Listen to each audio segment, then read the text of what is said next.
Capítulo 9. La individuación y la muerte. Variaciones sobre la tragedia.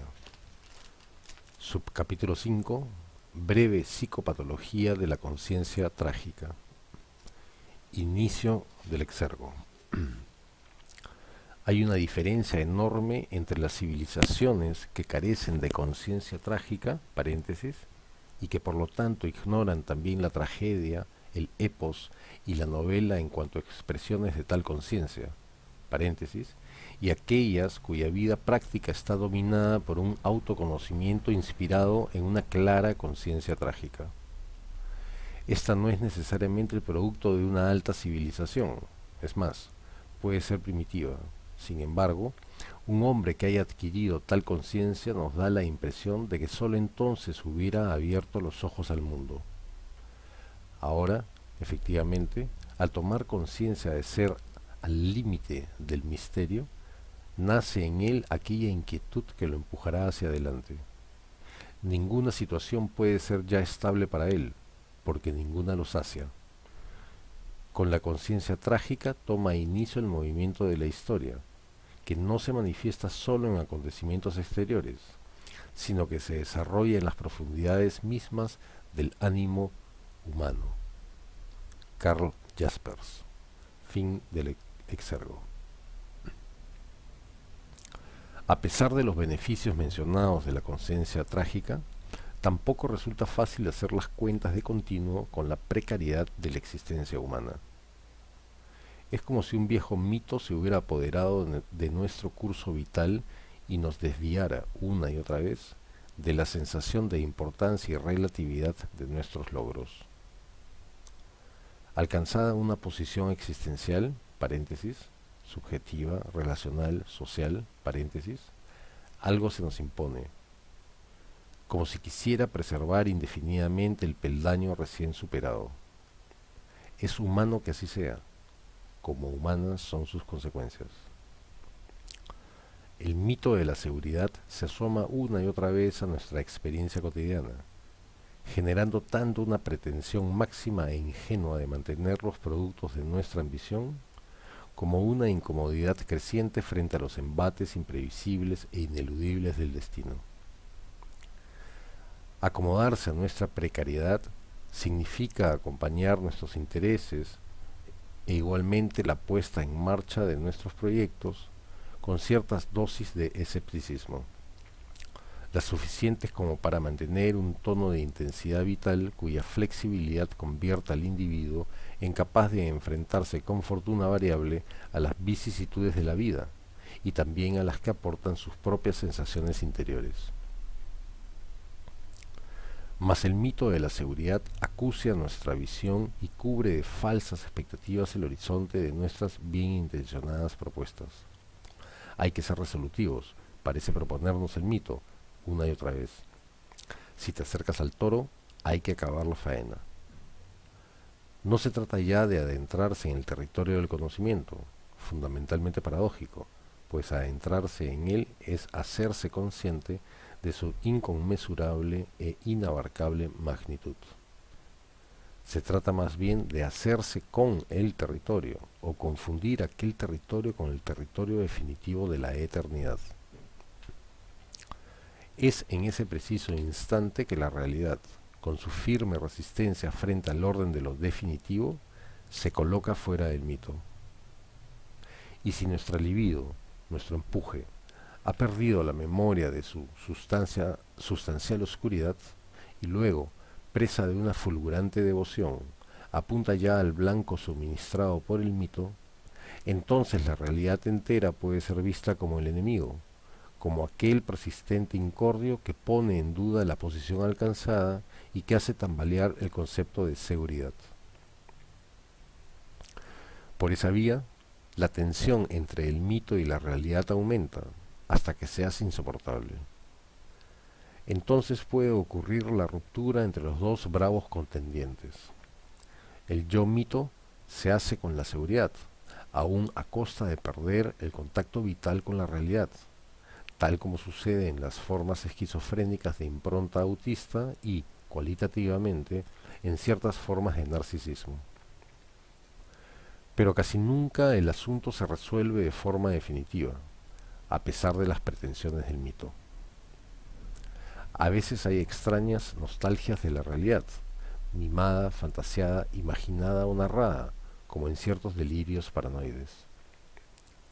O la sensación de haberse instalado en la seguridad, pero en una seguridad paradójicamente muy precaria, con el enemigo cerca, muy cerca. Habrá que estar alertas, lúcidos, precavidos, para apuntalar la zona de seguridad constantemente, extenuadamente. Resulta en verdad sorprendente la dimensión de la energía desplegada en la paranoia. Otras veces la tensión no produce la ruptura entre los contendientes. Más bien se trata ahora de un combate interminable. La neurosis de ansiedad cuenta tanto la historia del mito de seguridad como evoca las peripecias de una realidad que amenaza una y otra vez con imponerse a las apetencias definitivas del yo. La inquietud, que en cierta medida es constitutiva de la conciencia trágica, se convierte así en una inquietud indeseada, patológica, padecida. Se convierte en el síntoma. En otras ocasiones son las sensaciones corpóreas incontrolables y que apuntan directamente a la enfermedad lo que me produce inquietud, mientras que a la vez quiero estar seguro de que no me pasa nada, de que no me va a pasar nada. En este punto se añade a la hipocondría ciertos niveles de la fobia, que se acerca ahora a las perturbaciones de la conciencia trágica, paréntesis, como antes se acercaba a las perturbaciones de la conciencia de la muerte, donde también podía instalarse la hipocondría, por lo menos a ciertos niveles, paréntesis. Eso hasta que el mito de la seguridad perezca tras un ataque masivo procedente de la zona de inquietud, cual puede concebirse el ataque de pánico.